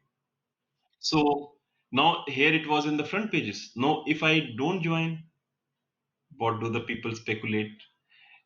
If I don't join, will it be a public, humiliation for somebody in Reliance, because, which is not good.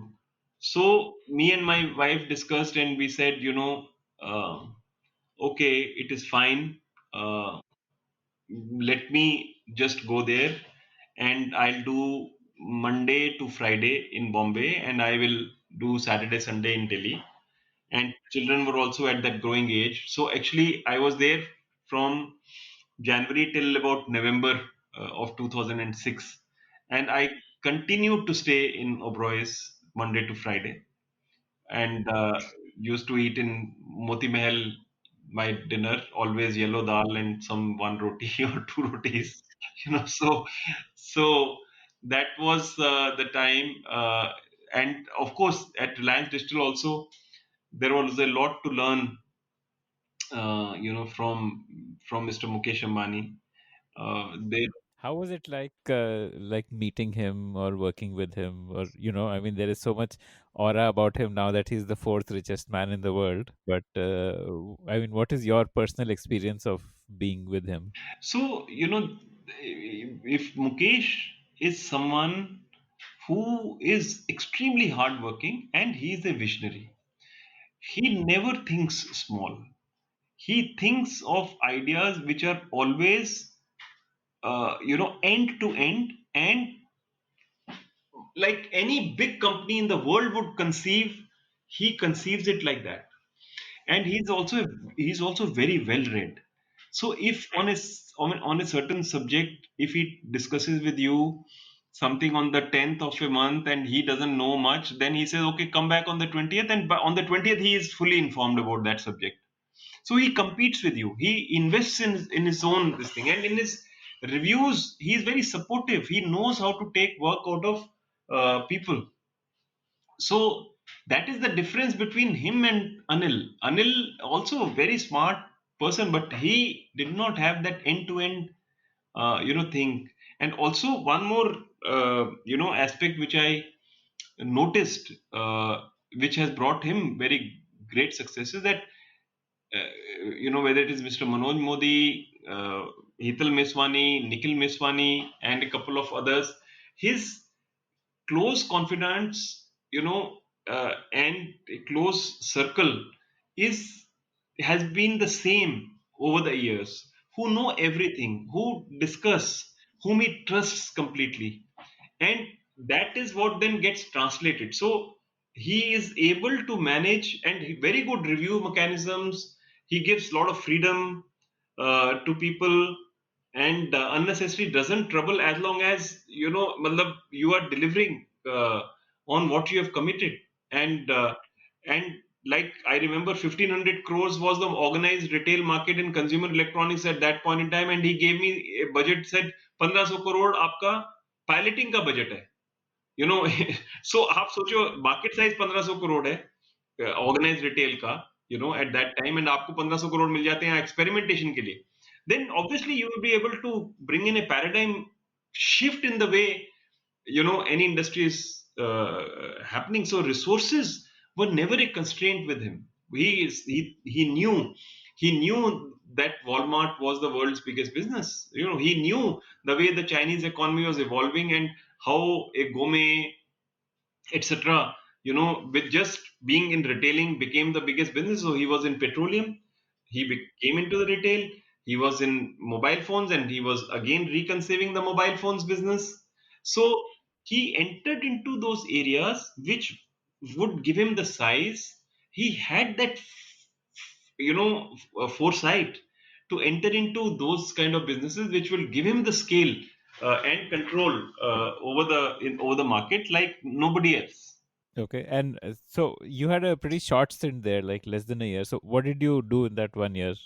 So basically, as I told you, I uh, kind of, would not have been able to move there, although Mr. Manoj Modi at that time offered me to shift the headquarters here, etc. But by that time, I had already clearly in my own mind made myself unemployable, because after Electrolux had really hurt me so badly that I, not that the company was bad. Company offered me, okay, आप बाहर आ जाओ, you take this brand, and they had lots of brands for the European market. You become the managing director, etc. But I said no, no, nothing doing. I will stay in India.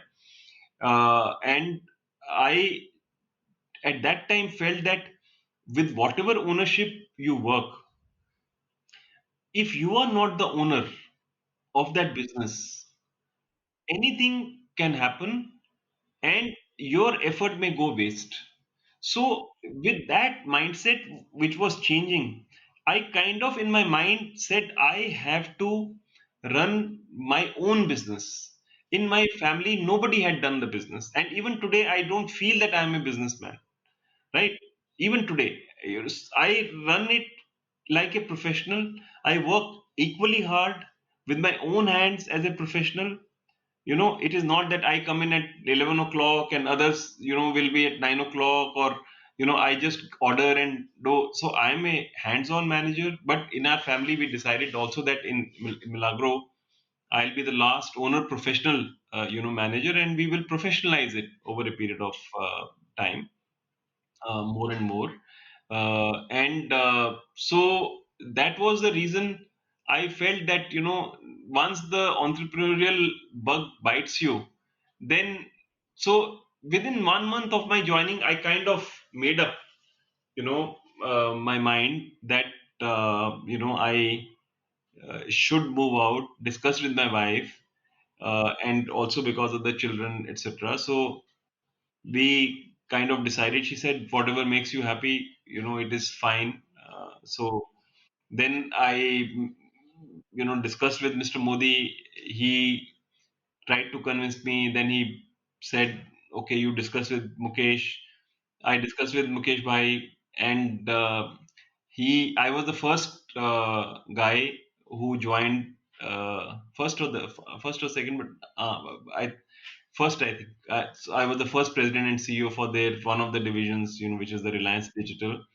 And he said, if you move out at this time, it is not good because others are joining. So Biju Kurian and uh, Raghu, Sanjeev Asthana, Murlidhar Kadaba, like those people were still on the way. And because within 1 month of my joining, which would not have been good news. So he said, you stay back. So I said, no, no problem, sir. I'll stay back as long as you want me, because after this, I'm going to do my own business. So it said, it's fine, but I want you to stay till Diwali, which was November, and I want you to install your successor and go. So Now it was a long time. So I thought about it and I then asked him one simple question to Mr. Ambani. I still wonder sometimes how I can say some of these things which I or do things which I have done in my life. I said, sir, no problem. I'll put my life on hold for you because I don't want to work for anybody after this. But will you be able to trust me 100% till the last day I am here? If you want me to install my successor in Go, because if you will not trust me and if you will not give me the freedom to work, then I don't want the salary just for your, just so that no negative image should happen for Reliance Retail. So he said, this is my word to you that you will be trusted till the last minute, last day. And they kept their word.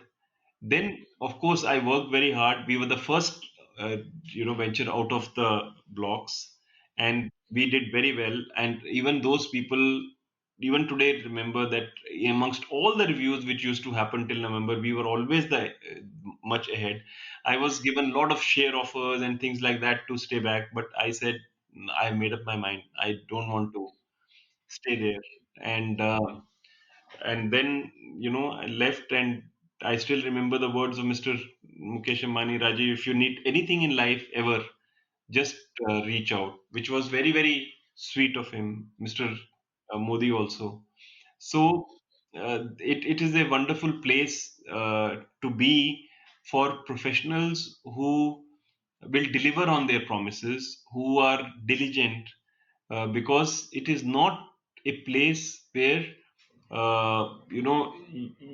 like many other organizations, lot of uh, people who bluff their way up survive.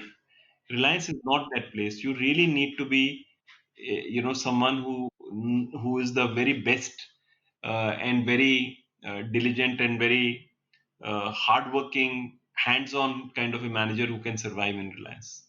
Okay. So you stayed there till Diwali, as you promised to Mukesh bhai. Uh, then when you quit, did you know कि आपको क्या करना है exactly? हाँ, सो क्योंकि resignation में और relieving में काफ़ी टाइम था, तो काफ़ी टाइम सोचने के लिए भी मिल गया था कि क्या करना है। तो I as an idealist said I will do consulting and I will kind of help the small and medium enterprises in the country compete with the very best in the world by making them invest in good people, processes, technology, etc. And I will make Indian SMEs world class. With that ambition, I started the consulting division. And November 6th, I had quit Reliance. It took me some time to get the employees in place and kind of set up the office. And 1st of April, we moved into the new office, and 8th of March 2007 was when our company got registered. Okay. And the plan was to do. Consulting, consulting to small and medium enterprises. Okay. So, and how did that morph into a robotics company then? So this is a very interesting question. So, consulting was good, and Philips actually also gave us very good platforms. So, they had their own, Philips business excellence model, which was almost, kind of built on the same lines as the European Foundation for Quality Management. So I became a certified trainer, etc. So I had learned a lot of things how to do consulting, and some best practices were learned from them. And I So, how much revenue were you making in consulting? Like first year, how many clients did you get, or matlab- no so in consulting, what happens is all it requires is the first client, because in consulting uh, you actually uh, don't have a very high expense. Uh, the only expense is people, right? And office, if it is your own office, you don't uh, have to bother too much, and you actually it is said that consulting profits are 7 times higher than in a product business. So a 10 in consulting is equal to 70 in consumer electronics business or robots business, for example, right? So so we did pretty well, in terms of the turnover.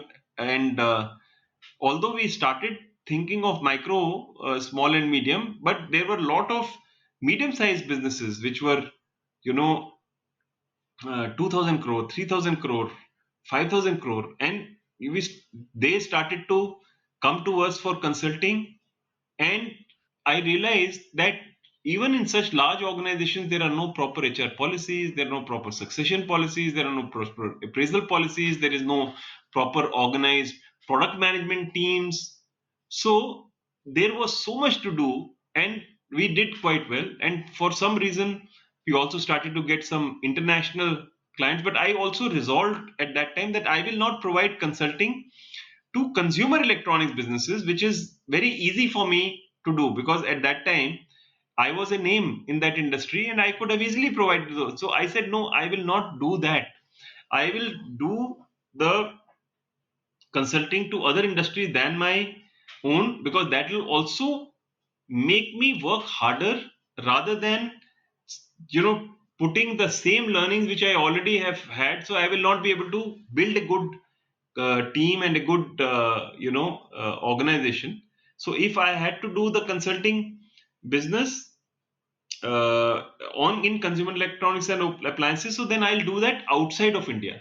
So for example, the Beko entry into India with Voltas, the entire consulting was done by Milagro for that Turkish organization. Amar Raja was a consulting client.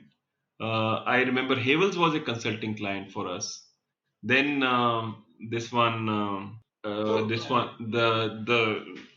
the tractors company which is based out near Jalandhar, the Sonalika. Huh, huh. Sonalika tractors.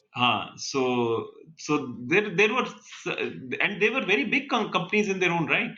So I have a couple of questions here.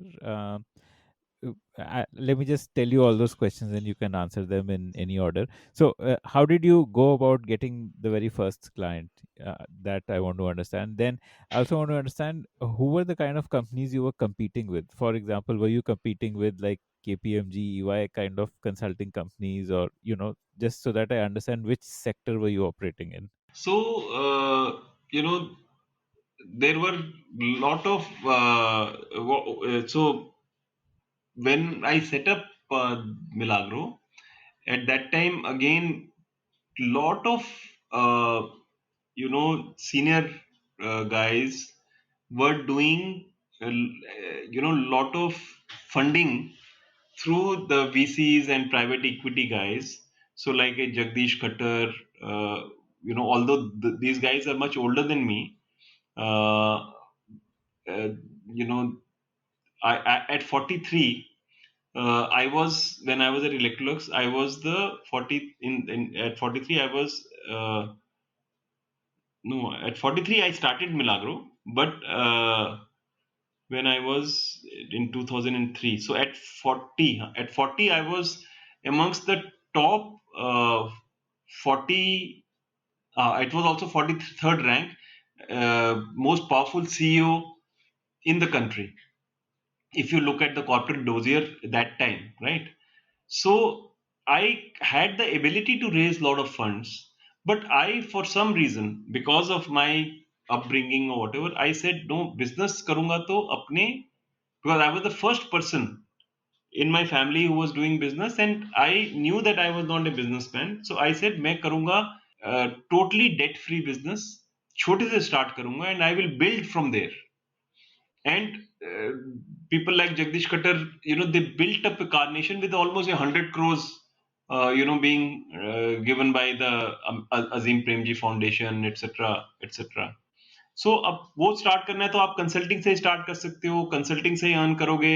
So I said also I will not touch my family money. सो मैं consulting से करूंगा, so that because my children were going abroad to study, so there were a lot of expenses, and our salaries were, most of the time they were quite low. It was only last 2 3 years that we earned higher salaries, and the savings were also everything, no black money, nothing. So I was very clear about that. And business also, I was very clear that I will start a business which is completely clean. So uh, I had initially done some PR, and name was good. So a lot of clients automatically started to come. I don't even remember those names which were there, but somebody at 5 lakhs a month, somebody at 3 lakhs a month, somebody at 15 lakhs a month, and some international clients, etc. And I, appointed a lot of young guys from various MBA institutes, IITs. Also, a lot of friends became subject matter experts. So we were not competing with the KPMGs of the world, or the Deloittes of the world, or McKinseys of the world. We were focusing on the smaller enterprises, or family businesses, or medium sized companies, which actually uh, either were not willing to afford the fee structure of a McKinsey kind of an organization or a PwC kind of an organization, or also were led by people who were not able to relate to those kind of professionals, and a structure where a team leader would read the report just 1 hour before coming for the presentation, and then say something. And if the person at Sonalika Tractors is himself very grounded and hands-on, he will immediately be able to see through a McKinsey guy presenting and saying, "Oh, ये तो इसने तो 2 घंटे पहले report पढ़ी है आकर के, राइट? और अभी हमारे को रिपोर्ट दे रहे हैं." तो so our target was very different, but I realized a couple of things very quickly, that in consulting to our kind of organizations, people come only by seeing my face, or the face of the person who is leading that organization. And every time they want to see your face, they want to see your face because they feel you are adding value. And if anybody else in my team has to add value, they have to work doubly hard, because one, they're young, so no gray hair, right? Second, also I learned that my friends, or people who had just retired, they were not willing to put in that extra effort. And they felt that जो knowledge अभी कर ली है तो अब ज्ञान बांट देते हैं, बस काम नहीं करेंगे दूसरे के लिए, उसको डिटेलिंग में नहीं जाएंगे, कोशिश नहीं करेंगे, will not prepare before meeting those people. And as a result, there was more and more load which was coming on to me. And and we did some very very good stuff. Matlab, I'm proud of what we did in terms of the consulting. We also built, operate, and transferred businesses. At one point in time, for Surya Roshni, we turned around their entire business. And actually, I started by saying that whatever you're earning today, in 3 years' time, 70% of your business will be coming out of new business lines which you don't have now. And I planned, their generational change, and planned their entire product range. We had 20 people who were belonging to our company running under their visiting cards, because their entire caucus was there, where the dealers, distributors, and the people never wanted to let people go. So LED business was happening, but Surya dealers or distributors were very happy to do the GLS and fluorescent tube light of Surya, but LED business they will do of some other brand, right? So, but they will not do of Surya, but that is where the brand name was being built. Or CFL business at that time also was quite popular. So we had to change their entire distribution network also. And and so that is the kind of hard work which we did. But I realized at that point in time that there is only 24 hours if you really want to do good stuff, and money is not everything. And then slowly, I also started to realize that we were getting more and more revenue out of medium businesses. And in the medium businesses, these people have their set ideas, they don't want to change. And in the smaller businesses, they don't have the paying capacity. if you really want to, and if you wanted to have shares, etc., also, that is also okay. But they, you know, it was also that they were doing businesses in the smaller, units, uh, in sometimes very unethical way. But I still don't have a very clear answer whether they were the exploited, or the system exploited them, because those small and medium business enterprises, actually, when they went to the bank manager will not sanction them the loan immediately at the the government rate. Then they have some order, they will go and pick the money from the market at three times the interest rate which is official. Now obviously, their purchasing is at higher value, their market rate is, interest rate is at a higher value. How do they make the two ends meet? So they will not raise official bills, they will, cut the balance sheet, so balance sheet will not be healthy. Then they would not be able to raise the money, on time from the same very banks or private equity, because balance sheet is not healthy. So it was like a system which was not very good. MSME ministry was also, we kind of lobbied with MSME ministry. We did a lot of researches. I tied up and made lots of centers of excellence with many leading educational schools.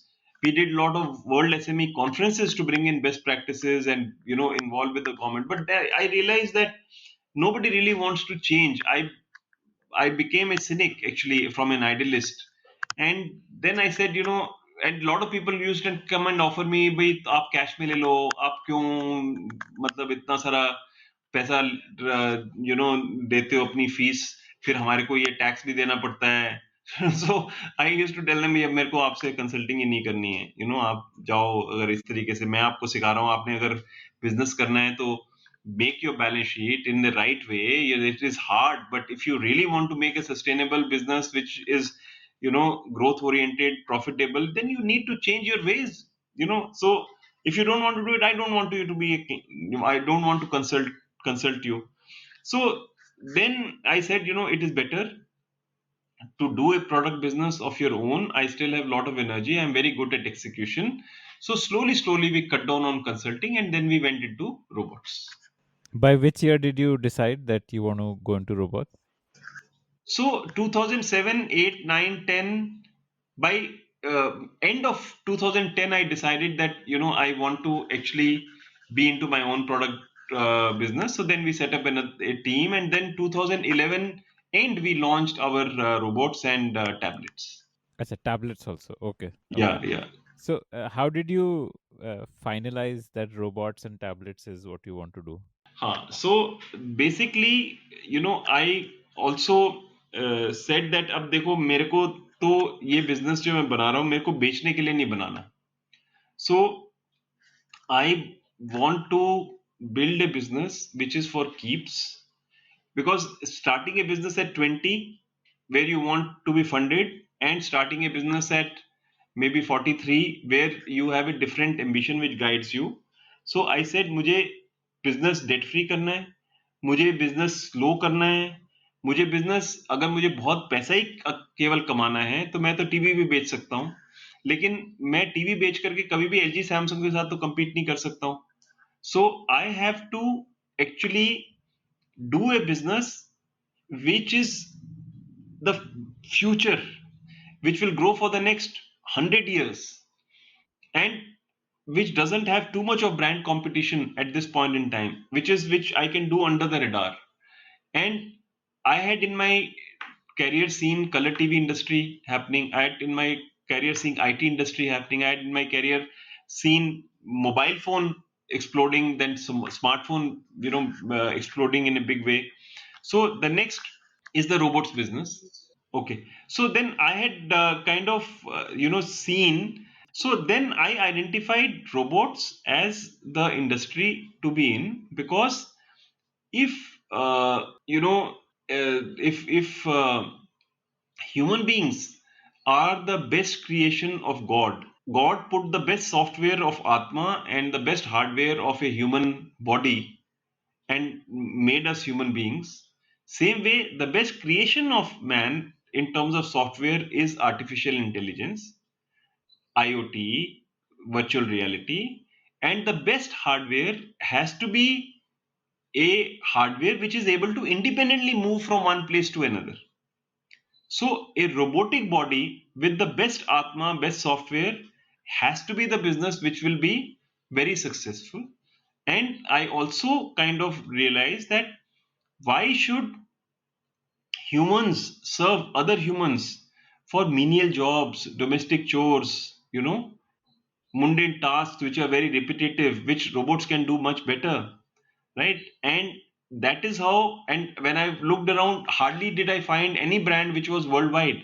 India practically had no robotics brand, right? So that is when we launched and decided on the robotics business. So tablets was because tablets had the best of the you know IoT IT technology built in, with some of the sensors being very similar to the sensors which are used in the robots. Okay, and a tablet had the potential to actually be the television, the mobile phone, and the computer. So in India, actually, the tablet was destroyed by Akash. So if you actually see, and that is the reason why Google also decided not to give upgrades to the smaller businesses of their the Android new versions, and as a result only Samsung and Lenovo and a couple of other people were given who were large enough, and only Apple and Samsung today survive, because if you don't get the software on time, then you are merely a scavenger, and as a result you will never be able to give a good product also.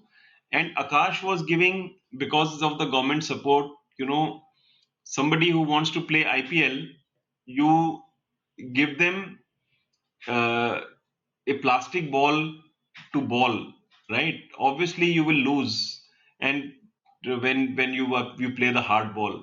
So Akash destroyed the tablet market forever in India. Although they were ruling the roost in terms of sales, and lot of companies were approaching them, cheapest brand, this brand, that brand, like all that. So, but that day I decided, let us move out of tablets, and we focused only on televisions thereafter. How long did you try tablet business for? Oh, it was, I think 2011-12. I think by 2013 we had given up the tablets. No, we were doing well at that time, but we gave up and we said, okay, we'll now only focus on robots. And robots started to do very well. We focused on the residential segment, and in the residential segment also we focused on um, first the floor cleaning, because Shantabai was the favorite topic of every housewife, or when four housewives met, after 15 minutes they will definitely discuss Shantabai. So you know so that was the floor cleaning robot, then the window cleaning, then we entered into the. So, one question here. You didn't think to do B2B first क्योंकि B2B में फिर ज़्यादा पैसा मिलता, big ticket sales होती, and when you're not looking at funding from outside, so B2B would have been a better way to go, no? When you started off. No, B2B के लिए ना products were not there ready at that point in time, and also one of the things was that uh, in the B2B business, or in the industrial side basically it was industrial arms, and then there were large kind of robots which we didn't have the resources or wherewithal to enter into under our own brand name. I wanted to build my own brand name, which was Milagro, right? And so, if suppose you even had ideas with very small market size, the large industrial companies, which are Japanese or Chinese, would not have, or Taiwanese, would not have cooperated with you. So, we decided to enter into the residential segment, because the the technology was also evolving. B2B customers would have been more discerning in terms of what all independence or degrees of freedom they required in the robots.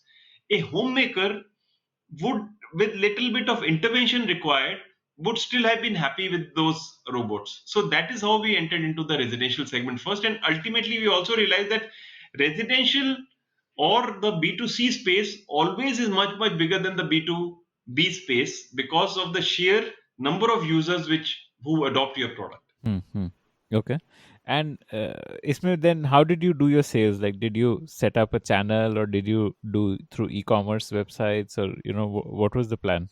No, so we initially tried everything. We tried the e-commerce channel, we tried the modern retail channel, the distributor channel, direct to home.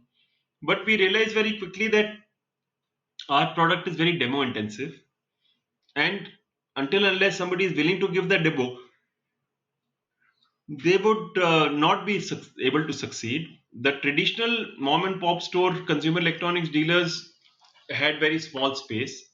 The bigger guys like Chroma, Reliance Digital never, although it was a great product, never wanted to shift away the focus from their bread and butter items like color television, refrigerator, washing machine.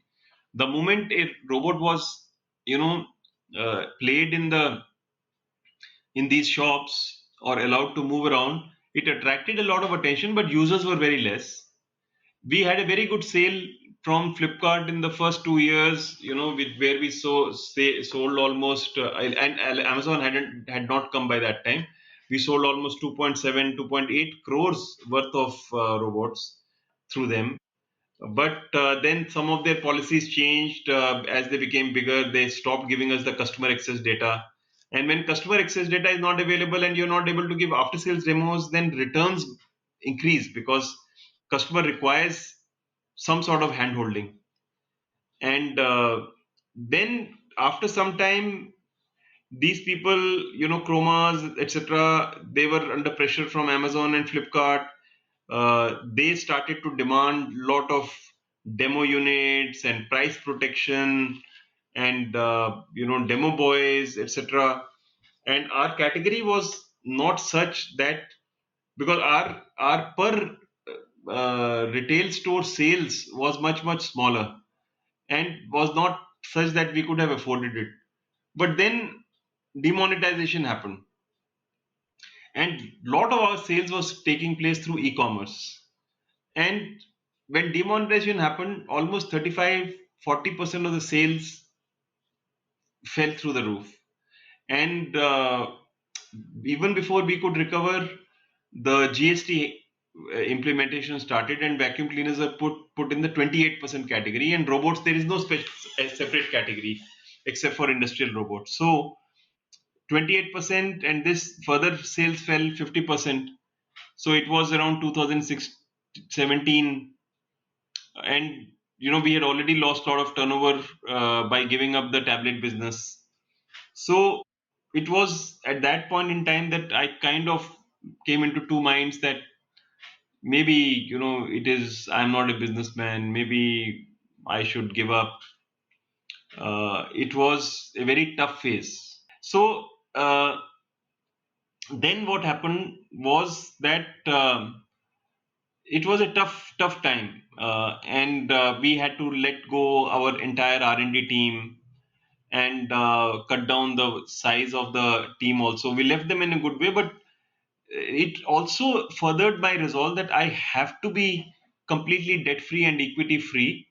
And fortunately, I had chosen an industry that if for 2 years I don't grow, doesn't really matter, because the future is very bright for this industry. And so for some time, I left the business on an idling mode. And then I started to analyze and see very carefully, and then we start diversified into the B2B space, into hospitality. Hospitality fortunately took up our robots in a good way, and we also started to analyze our customer data properly, and we focused on after sales surveys. We kind of started to nurture our people customers, and Today, 45% of our customers are double product or triple product customer owners of Milagro. So customer satisfaction is quite high. And then I said, that when we have the future is known, then maybe we are doing something which is not proper, or maybe it's only a time constraint, or we are early in this cycle. We should continue to do our business in a proper way, and then maybe 2018 again, or 2018 end, we again picked up pace, and then we started to launch new categories. Apart from floor, window, pool, and lawn, we entered into back massaging robots. We entered into air conditioning, duct cleaning robots, humanoids, uh, robotic chassis, which can be used for building firefighting robots or defense robots, etc. And we invested in better, higher quality products, which brought in the best technology, like of unmanned vehicles in the floor cleaning robots. And then 2020, the pandemic happened, and this pandemic uh, has kind of tipped the scales in favor of the robotics and the automation industry. Because Shantabai is a risk now. Shantava is a risk now, and a lot of senior citizens, don't want any part-time maid now, and we have seen that from top four cities, which were contributing about 95% of our business. Now, almost top 12 cities are contributing about 90% of our business. It is going into every nook and corner of the country, this business now, and so it has turned the tide in our favor. And although turnover is still small, and I don't want to talk about it, but whatever we did in the last full year, we did it by July end. So April was already closed, and whatever we did in the first 4 months, which is April, May, June, July, this month, which is August, we will do 50% of that in 1 month. So, people are now taking to robots in a big, big way in the residential as well as in the B2B sector. Beyond Campus is a production of the Podium.in, powered by Career Launcher. If you like this show, then we are sure that you will love our other shows on subjects like entrepreneurship, marketing, books, and drama. Check out thepodium.in for a complete list of all our shows.